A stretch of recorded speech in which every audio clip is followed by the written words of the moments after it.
বিসমিল্লাহির রহমানির রহিম। রোমের বাদশাহ কাইসারের নিকট পত্র। হজরত দেহিয়া কালবি রাদিয়াল্লাহু তাআলা আনহু বলেন, রাসূলুল্লাহ সাল্লাল্লাহু আলাইহি ওয়াসাল্লাম আমাকে পত্র দিয়া কাইসারের নিকট প্রেরণ করিলেন।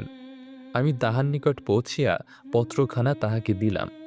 সেখানে কাইসারের নিকট লাল বর্ণের চেহারা ও নীল চক্ষু বিশিষ্ট তাহার এক ভ্রাতুষ্পুত্র বসিয়াছিল। তাহার মাথার চুলগুলি ছিল একেবারে সোজা। সে পত্র পাঠ করিতে আরম্ভ করিল। পত্রে লেখা ছিল, বিসমিল্লাহির রহমানির রহিম। আল্লাহর রাসূল হযরত মুহাম্মদ সাল্লাল্লাহু আলাইহি ওয়াসাল্লামের পক্ষ হইতে রোম প্রধান হেরাকলের নামে। এই পর্যন্ত পড়িতেই তাহার ভ্রাতুষ্পুত্র গর্জিয়া উঠিল এবং বলিল, এই পত্র আজ পাঠ করা যাইবে না। কাইসার জিজ্ঞাসা করিল, কেন? সে বলিল, প্রথমত পত্রলেখক নিজের নাম প্রথমে লিখিয়াছে, দ্বিতীয়ত রোম সম্রাট না লিখিয়া রোম প্রধান লিখিয়াছে। কাইসার বলিল, তোমাকে অবশ্যই এই পত্র পাঠ করিতে হইবে।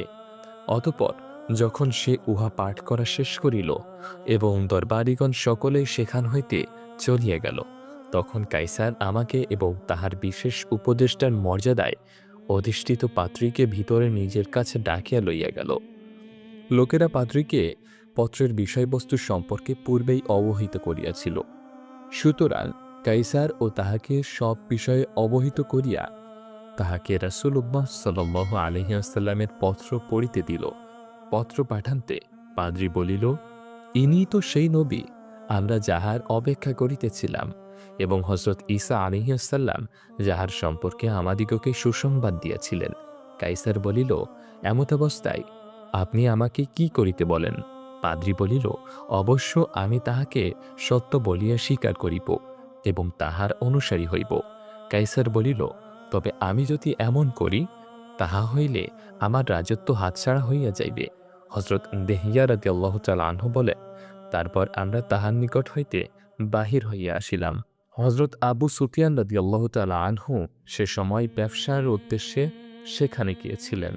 কাইসার তাহাকে ডাকিয়া জিজ্ঞাসা করিল, তোমাদের এলাকায় যে ব্যক্তি নবুয়তের দাবি লইয়া আত্মপ্রকাশ করিয়াছেন, তিনি কেমন? আবু সুফিয়ান রাদিয়াল্লাহু তাআলা আনহু বলিলেন, তিনি একজন যুবক। কাইসার জিজ্ঞাসা করিল, তোমাদের মধ্যে তাহার বংশমর্যাদা কিরূপ? আবু সুফিয়ান রাদিয়াল্লাহু তাআলা আনহু বলিলেন, বংশমর্যাদায় তাহার অপেক্ষা শ্রেষ্ঠ আমাদের মধ্যে আর কেহ নাই। কাইসার বলিল, ইহা নবুয়তের আলামত। তারপর জিজ্ঞাসা করিল, তাহার সত্যবাদিতা কেমন? আবু সুফিয়ান রাদিয়াল্লাহু তাআলা আনহু বলিলেন, তিনি কখনো মিথ্যা কথা বলেন নাই। কাইসার বলিল, ইহাও নবুয়তের একটি নিদর্শন। তারপর জিজ্ঞাসা করিল, তোমাদের সঙ্গীদের কেহ তাহার দিন গ্রহণ করার পর তোমাদের দিকে ফিরিয়া আসিয়াছে কি? আবু সুফিয়ান রাদিয়াল্লাহু তাআলা আনহু বলিলেন, না। কাইসার বলিল, ইহাও নবুয়তের একটি নিদর্শন। তারপর জিজ্ঞাসা করিল, তিনি যখন তাহার সঙ্গীগণ সহ যুদ্ধ করেন, তখন কি কখনো পরাজিত হন? আবু সুফিয়ান রাদিয়াল্লাহু তাআলা আনহু বলেন, তাহার কওমের লোকেরা তাহার সহিত কয়েকবার যুদ্ধ করিয়াছে। উক্ত যুদ্ধসমূহে কখনো তিনি কওমের লোকদিগকে পরাজিত করিয়াছেন, আবার কখনো কওমের লোকেরা তাহাকে পরাজিত করিয়াছে। কাইসার বলিল, ইহাও নবুয়তের একটি নিদর্শন। হযরত দেহিয়া রাদিয়াল্লাহু তাআলা আনহু বলেন, অতঃপর কাইসার আমাকে ডাকিয়া বলিল, তুমি তোমার নবীকে বলিবে যে, আমি খুব ভালোভাবে জানি যে তিনি নবী, কিন্তু আমি আমার রাজত্ব ছাড়িতে পারিব না। হযরত দেহিয়া রাদিয়াল্লাহু তাআলা আনহু বলেন, পাদ্রীর অবস্থা এই হইল যে, প্রতি রবিবার তাহার নিকট লোকজন সমবেত হইত এবং সে সমবেত লোকদের নিকট আসিয়া তাহাদিগকে ওয়াজ নসিহত করিত। এই ঘটনার পরবর্তী রবিবারে পাদ্রী নিজ হুজরা হইতে বাহির হইল না এবং এইরূপে পরবর্তী রবিবার পর্যন্ত হুজরার ভিতর বসিয়া রহিল। হযরত দেহিয়া রাদিয়াল্লাহু তাআলা আনহু বলেন, শুধু আমি ভেতরে তাহার নিকট যাইতাম, সে আমার সহিত কথাবার্তা বলিত এবং আমাকে বিভিন্ন বিষয়ে জিজ্ঞাসাবাদ করিত। তৎপরবর্তী রবিবারেও সমবেত লোকজন পাদ্রীর বাহির হইয়া আসিবার জন্য অনেকক্ষণ অপেক্ষা করিল, কিন্তু সে অসুস্থতার অজুহাত দেখাইয়া হুজরায় বসিয়া রহিল। কয়েকবার এইরূপ করিবার পর লোকেরা পাদ্রীর নিকট বলিয়া পাঠাইল যে, আপনি আমাদের নিকট বাহির হইয়া আসিবেন। নতুবা আমরা জোরপূর্বক প্রবেশ করিয়া আপনাকে কতল করিব। আরব দেশীয় লোকটি আসা অবধি আমরা আপনার অবস্থার পরিবর্তন লক্ষ্য করিতেছি।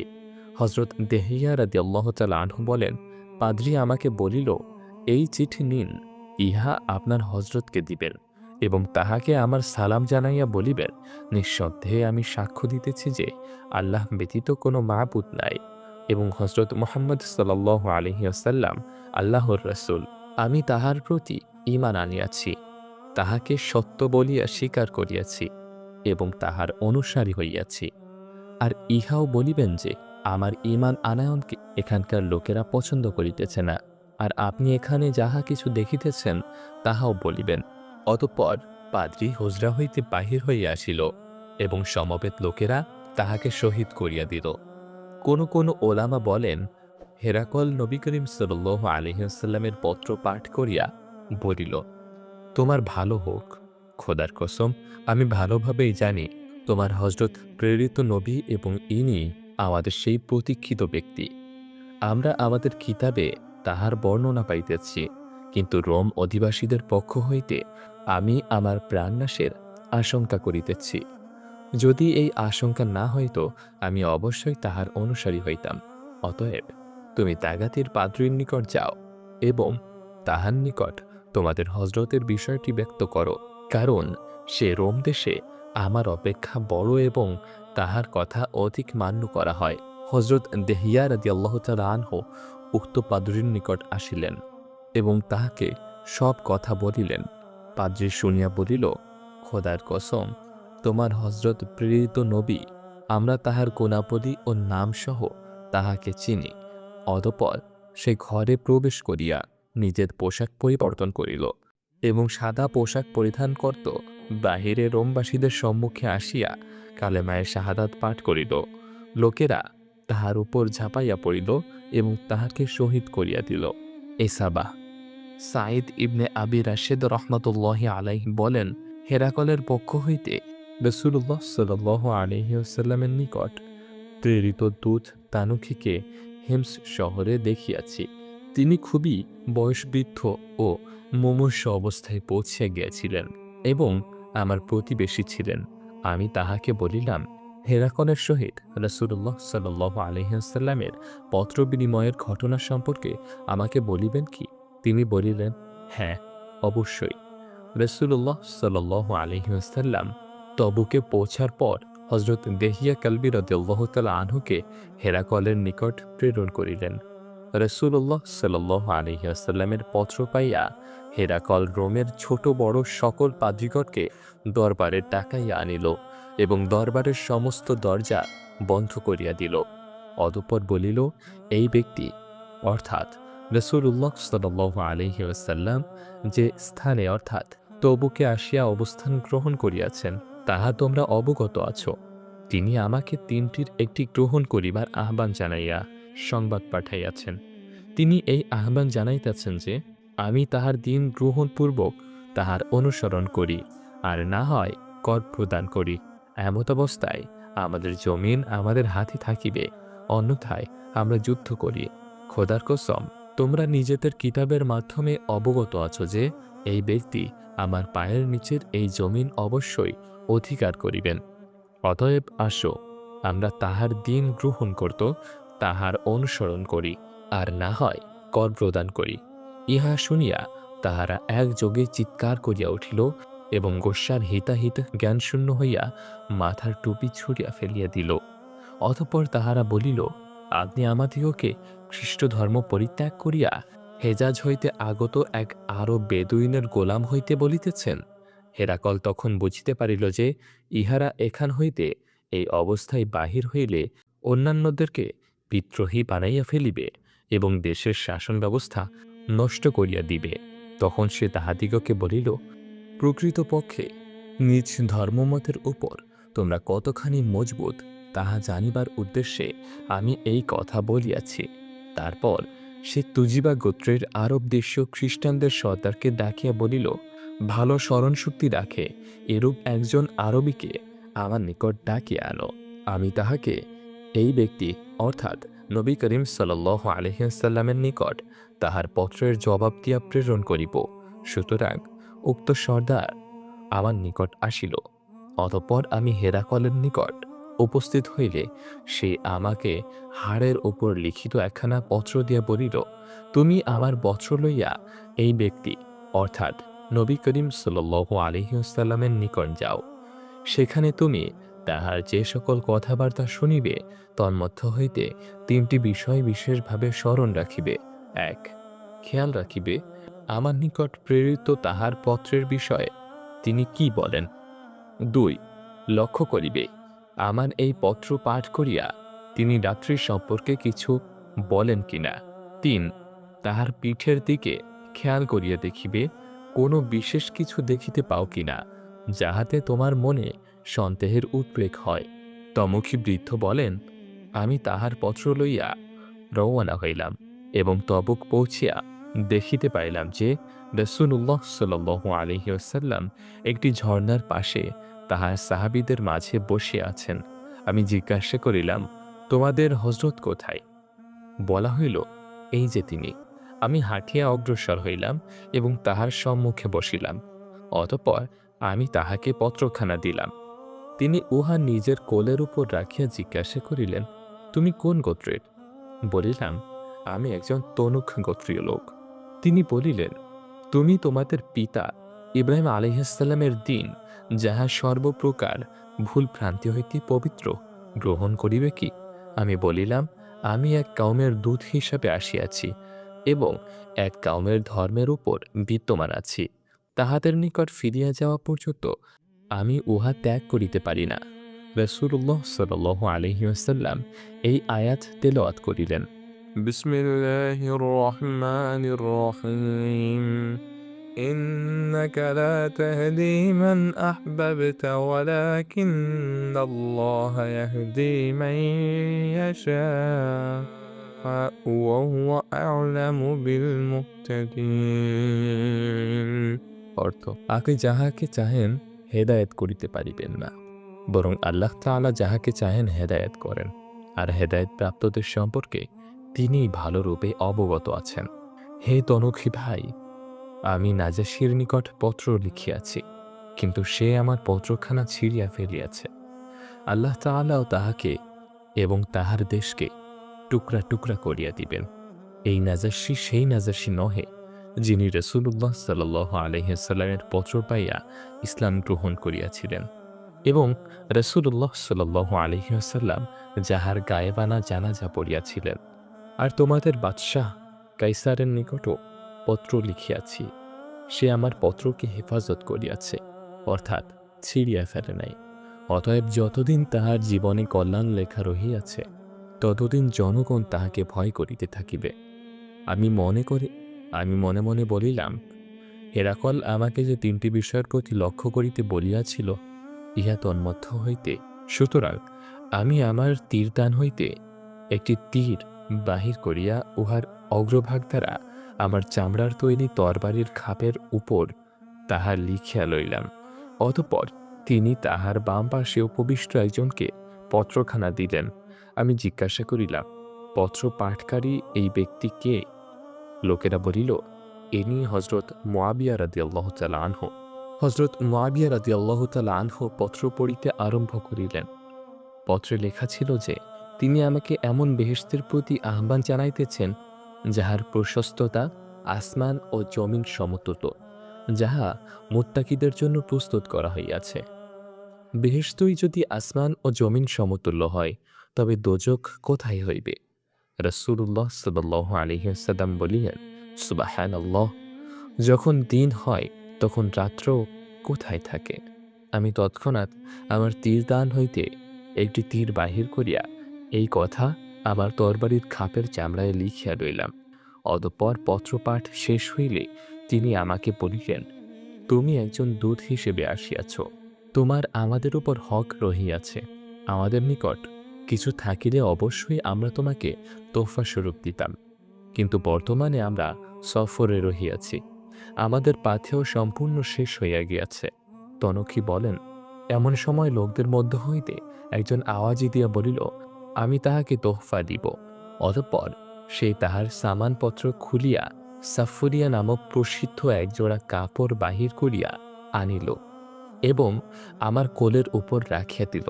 আমি জিজ্ঞাসা করিলাম, এই কাপড়দাতা কে? বলা হইল, হজরত ওসমান রাদিয়াল্লাহু তাআলা আনহু। তারপর রাসূলুল্লাহ সাল্লাল্লাহু আলাইহি ওয়াসাল্লাম বলিলেন, কে এই দূতকে মেহমান হিসাবে রাখিবে? একজন আনসারী যুবক বলিলেন, আমি। অতঃপর আনসারী মজলিস হইতে উঠিলে আমি তাহার সহিত উঠিলাম।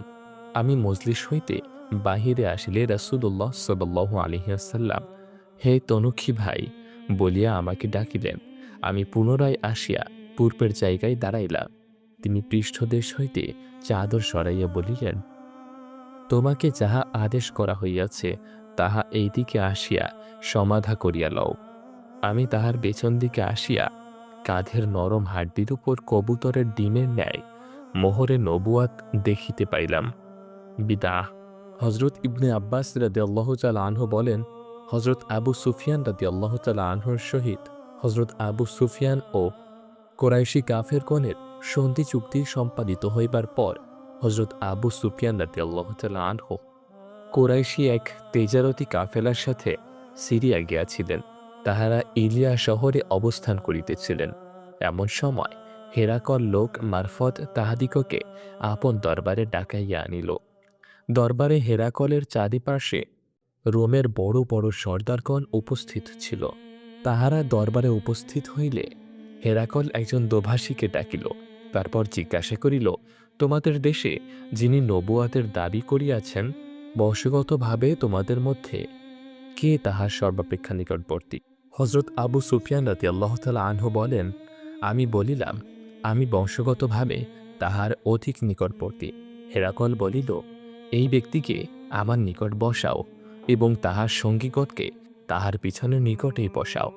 অতঃপর হেরাকল তাহার দোভাষীকে বলিল, তাহাদিগকে বলো যে আমি এই ব্যক্তিকে অর্থাৎ আবু সুফিয়ানকে নবুয়াতের দাবিদার ব্যক্তি সম্পর্কে জিজ্ঞাসা করিব।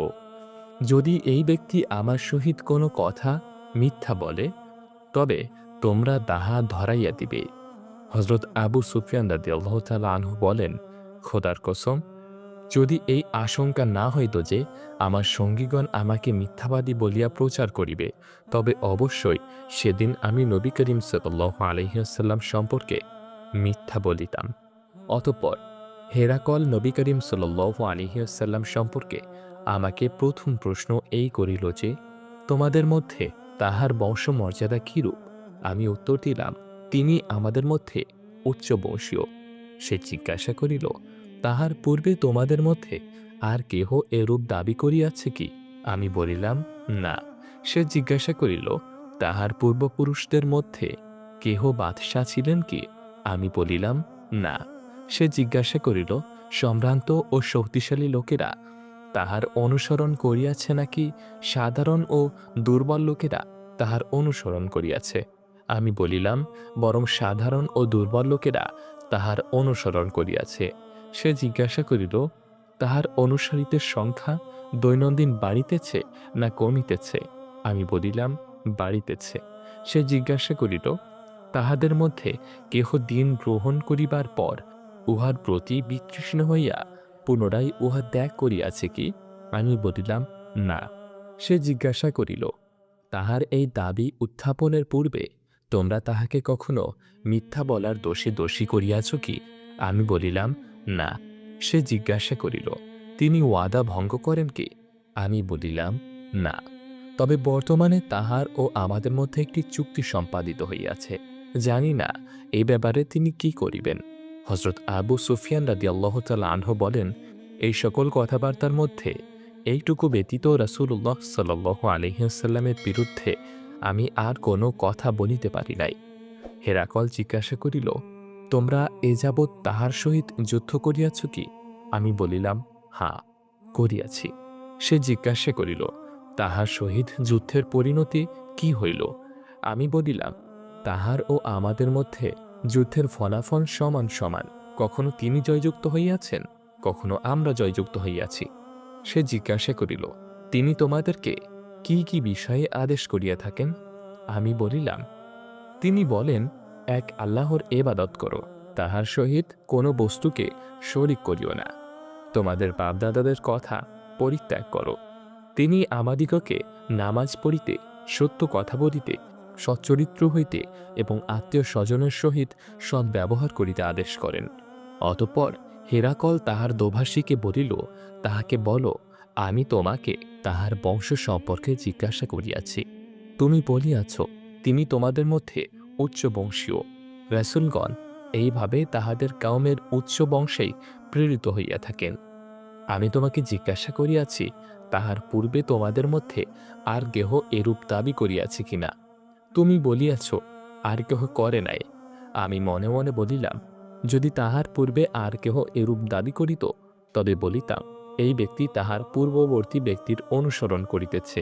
আমি তোমাকে জিজ্ঞাসা করিয়াছি, তাহার পূর্বপুরুষদের মধ্যে কেহ বাদশাহ ছিল কিনা? তুমি বলিয়াছ, না। আমি চিন্তা করিলাম, যদি তাহার পূর্বপুরুষ কেহ বাদশাহ হইত, তবে মনে করিতাম এই ব্যক্তি হয়তো তাহার পিতার রাজ্য পুনরুদ্ধার করিতে চাহিতেছে। আমি তোমাকে জিজ্ঞাসা করিয়াছি, তাহার এই দাবির পূর্বে তোমরা তাহাকে কখনো মিথ্যা বলার দোষে দোষী করিয়াছ কিনা? তুমি বলিয়াছ, না।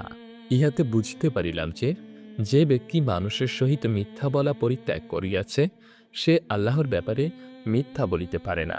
আমি তোমাকে জিজ্ঞাসা করিয়াছি, সম্ভ্রান্ত ও শক্তিশালী লোকেরা তাহার অনুসরণ করিতেছে, না সাধারণ ও দুর্বল লোকেরা তাহার অনুসরণ করিতেছে? তুমি বলিয়াছ, দুর্বল ও সাধারণ লোকেরা তাহার অনুসরণ করিতেছে। এরূপ লোকেরাই রাসূলগণের অনুসারী হইয়া থাকে। আমি তোমাকে জিজ্ঞাসা করিয়াছি, তাহাদের সংখ্যা বাড়িতেছে না কমিতেছে? তুমি বলিয়াছ, তাহাদের সংখ্যা বাড়িতেছে। ঈমানের অবস্থা এরূপই হইয়া থাকে, অতঃপর উহা পূর্ণতা লাভ করে। আমি তোমাকে জিজ্ঞাসা করিয়াছি, তাহাদের মধ্যে কেহ দিন গ্রহণ করিবার পর উহার প্রতি বিতৃষ্ণ হইয়া পুনরায় উহা পরিত্যাগ করে কিনা? তুমি বলিয়াছ, কেহ তাহা করে না। ঈমানের স্বাদ হৃদয়ের গভীরে প্রবেশের পর এরূপই হইয়া থাকে। তোমাকে জিজ্ঞাসা করিয়াছি, তিনি কি ওয়াদা ভঙ্গ করেন? তুমি বলিয়াছ, না। রাসূলগণ এরূপই হইয়া থাকেন, তাহারা কখনো ওয়াদা ভঙ্গ করেন না। তোমাকে জিজ্ঞাসা করিয়াছি, তিনি তোমাদিগকে কি বিষয়ে আদেশ করেন? তুমি বলিয়াছ, তিনি তোমাদিগকে আল্লাহর ইবাদত করিতে এবং তাহার সহিত অন্য কিছুকে শরিক না করিতে আদেশ করেন এবং মূর্তি পূজা করিতে নিষেধ করেন। আর তিনি তোমাদিগকে নামাজ পড়িতে, সত্য কথা বলিতে এবং সচ্চরিত্রতার আদেশ করেন। যদি তোমার কথা সত্য হইয়া থাকে, তবে অতি সত্বর তিনি আমার পায়ের নিচের এই জমিনের মালিক হইবেন। আমি ভালোভাবেই জানিতাম তিনি আবির্ভূত হইবেন, তবে তিনি তোমাদের মধ্য হইতে হইবেন এরূপ ধারণা করি নাই। আমি তাহার নিকট পৌঁছিতে পারিব জানিলে তাহার সাক্ষাৎ লাভের জন্য সর্বশক্তি ব্যয় করিতাম। আর যদি আমি তাহার নিকট থাকিতাম, তবে তাহার পা মুবারক ধৌত করিতাম। তারপর হেরাকল রাসূলুল্লাহ সাল্লাল্লাহু আলাইহি ওয়াসাল্লামের সেই পত্রখানা আনাইল, যাহা হযরত দেহিয়া কালবী রাদিয়াল্লাহু তাআলা আনহু বুশরার শাসনকর্তার নিকট পৌঁছাইয়াছিলেন, এবং বুশরার শাসনকর্তা তাহা হেরাকলের নিকট পৌঁছাইয়াছিল। পত্রের বিষয়বস্তু এরূপ ছিল: বিসমিল্লাহির রহমানির রহিম। আল্লাহর রাসূল মুহাম্মদ ইবনে আবদুল্লাহ এর পক্ষ হইতে রোমের প্রধান হেরাকলের প্রতি শান্তি হোক, তাহার প্রতি যে হেদায়েতের পথ অবলম্বন করিয়াছে। আম্মা বাদ, আমি তোমাকে ইসলামের দাওয়াত প্রদান করিতেছি। ইসলাম গ্রহণ করো, নিরাপত্তা লাভ করিবে। আল্লাহ তাআলা তোমাকে দ্বিগুণ সওয়াব দান করিবেন। আর যদি তুমি মুখ ফিরাও, তবে তোমার প্রজাদের গুনাহ ও তোমার উপর থাকিবে। হে আহলে কিতাবগণ, একটি বিষয়ের দিকে আসো যা আমাদের মধ্যে ও তোমাদের মধ্যে সমান, যে আমরা আল্লাহ ব্যতীত অন্য কাহারও ইবাদত করিব না, তাহার সাথে কোনো শরিক সাব্যস্ত করিব না, এবং একমাত্র আল্লাহ ব্যতীত আমাদের কেহ অন্য কাহাকেও পালনকর্তা বানাইব না। তারপর যদি তাহারা মুখ ফিরাইয়া লয়, তবে তোমরা বলিয়া দাও যে, সাক্ষী থাকো, আমরা তো মুসলমান। হযরত আবু সুফিয়ান রাদিয়াল্লাহু তাআলা আনহু বলেন, হেরাকল আমাদের সহিত আলোচনার পত্র পাঠ শেষ করিলে তাহার দরবারে প্রচণ্ড শোরগোল ও হইচই আরম্ভ হইল। হইচই আরম্ভ হইয়া গেল এবং আমাদিগকে বাহির করিয়া দেওয়া হইল। বাহিরে আসিবার পর আমি সঙ্গীদেরকে বলিলাম, ইবনে আবি কাফসার নবী করিম সাল্লাল্লাহু আলাইহি ওয়াসাল্লামকে মক্কার কাফেরগণ ইবনে আবি কাফসা বলিয়া ডাকিত। বিষয়টি এমন জোরদার হইয়া উঠিয়াছে যে বনুল আসফার অর্থাৎ রোমকদের বাদশাহ ও তাহাকে ভয় করিতেছে। এই ঘটনার পর হইতে আমার মনে দৃঢ় বিশ্বাস জন্মিল যে অতি সত্বর তিনি জয়যুক্ত হইবেন। অবশেষে আল্লাহ তাআলা আমাকেও ইসলাম দান করিলেন। বর্ণনাকারী বলেন, হেরাকলের একান্ত বন্ধু ইলিয়াস শাসক ইবনে নাতুর সিরিয়ায় খ্রিস্টানদের বড় পাদ্রী ছিল।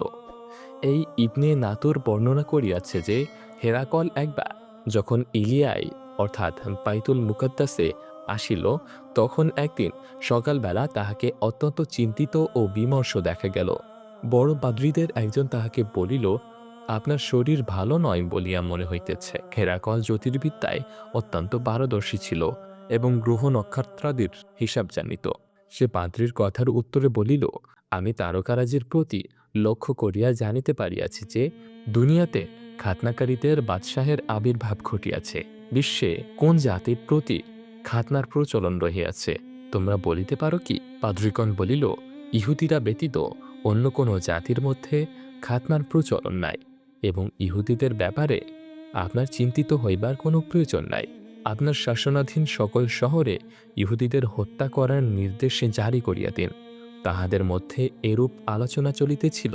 এমন সময় গাসসানের বাদশাহের প্রেরিত দূত হেরাকলের নিকট উপস্থিত হইল এবং তাহাদিগকে রাসূলুল্লাহ সাল্লাল্লাহু আলাইহি ওয়াসাল্লাম সম্পর্কে সংবাদ দিল। দূতের নিকট হইতে সমুদয় সংবাদ অবগত হইয়া হেরাকল এবং আগন্তুকের খাতনা করা হইয়াছে কিনা পরীক্ষা করিয়া আদেশ দিল। পরীক্ষার পর তাহাকে অবহিত করা হইল যে লোকটি খাতনাকৃত। অতঃপর হেরাকল লোকটিকে আরবের সম্পর্কে জিজ্ঞাসা করিলে সে জানাইল যে আরবদের মধ্যে খাতনার প্রচলন রহিয়াছে। ইহা শুনিয়া হেরাকল বলিল, ইনি এই উম্মদের অর্থাৎ আরবের বাদশাহ, যাহার আবির্ভাব ঘটিয়াছে। অতঃপর হেরাকল রোমিয়া শহরে তাহার এক বন্ধুর নিকট যে জ্যোতিষশাস্ত্রে তাহার সমকক্ষ ছিল এ ব্যাপারে একটি পত্র লিখিয়া পাঠাইল এবং স্বয়ং হেমস শহরের উদ্দেশ্যে রওয়ানা হইয়া গেল। হেরাকল হেমস পৌঁছার পরপরই তাহার বন্ধুর জবাব আসিয়া পৌঁছিল যে নবী করিম সাল্লাল্লাহু আলাইহি ওয়াসাল্লামের আবির্ভাবের ব্যাপারে সেও হেরাকলের সহিত একমত। হেরাকল রোমের বিশিষ্ট ব্যক্তিবর্গকে হেমসে তাহার একটি মহলে সমবেত হইবার আদেশ দিল। তাহাদের সমবেত হইবার পর মহলের সমস্ত দরজা বন্ধ করিয়া দিবার হুকুম দিল এবং তাহা বন্ধ করিয়া দেওয়া হইল। অতঃপর সে অন্তর মহল হইতে বাহির হইয়া আসিল এবং বলিল, হে রোমবাসী, তোমরা সাফল্য ও হেদায়েত লাভ করিতে চাও কি? তোমরা কি চাও যে তোমাদের দেশ তোমাদের হাতে থাকুক? যদি তাহা চাও তবে এই নবীর আনুগত্য স্বীকার করো। ইহা শুনিয়া তাহারা জঙ্গলি গাধার ন্যায় দরজার দিকে ছুটিল, কিন্তু দরজা বন্ধ থাকায় বাহির হইতে সক্ষম হইল না। হেরাকল তাহাদের এইরূপ পলায়ন ভাব দেখিয়া তাহাদের ঈমান গ্রহণ সম্পর্কে নিরাশ হইল এবং বলিল, ইহাদের আমার নিকট ফিরাইয়া আনো। তারপর তাহারা ফিরিয়া আসিলে বলিল, আমি এইমাত্র যাহা কিছু বলিয়াছি তাহা শুধু তোমাদের যাচাই করিবার জন্য বলিয়াছি। আমি জানিতে চাহিয়াছিলাম যে তোমরা আপন ধর্মের উপর কতখানি মজবুত। আমি বুঝিতে পারিয়াছি যে তোমরা আপন ধর্মের উপর মজবুত আছো। ইহা শুনিয়া সমবেত সকলেই হেরাকলকে সিজদা করিল এবং তাহার প্রতি সন্তুষ্ট হইয়া গেল। ইহাই ছিল হেরাকলের শেষ অবস্থা, যে সে ঈমান গ্রহণ করিল না। বিদাআহ। প্রিয় শ্রোতাবৃন্দ, আজকের ঘটনা ছিল এই পর্যন্তই। সাহাবী রাদিয়াল্লাহু তাআলা আনহুম আজমাইনদের জীবনী সম্বলিত বহু ভাষায় অনূদিত বিখ্যাত গ্রন্থ হায়াতুস সাহাবায়ের প্রথম খণ্ড এবং পৃষ্ঠা নম্বর 195 থেকে পাঠ করিলাম। আজকের ঘটনার নাম ছিল রোমের বাদশাহ কাইসারের নিকট পত্র। আজকের এই ভিডিওটি কেমন লেগেছে অবশ্যই কমেন্ট করে জানাবেন এবং সম্পূর্ণ হায়াতুস সাহাবা বইটি ধারাবাহিকভাবে শুনতে আমাদের চ্যানেলটি সাবস্ক্রাইব করে আমাদের পাশেই থাকুন এবং কমেন্ট করে অবশ্যই জানিয়ে দিন আজকের ভিডিও থেকে আপনি কি শিখলেন, কি জানতে পারলেন, কি বুঝতে পারলেন। এবং আজকের ভিডিওটি যদি ভালো লেগে থাকে অবশ্যই আপনার বন্ধুর কাছে, আপনার প্রিয়জনের কাছে শেয়ার করুন, যাতে তাহারাও ইসলামের স্বর্ণযুগের কাহিনী সাহাবী রাদিয়াল্লাহু তাআলা আনহুম আজমাইনদের জীবনী জানতে পারে, শুনতে পারে, বুঝতে পারে। আজকের মতো এই পর্যন্তই। ইনশাল্লাহ দেখা হবে পরবর্তী ঘটনাতে। ততক্ষণ পর্যন্ত ভালো থাকুন, সুস্থ থাকুন এবং আমাদের সাথেই থাকুন। আল্লাহ হাফেজ।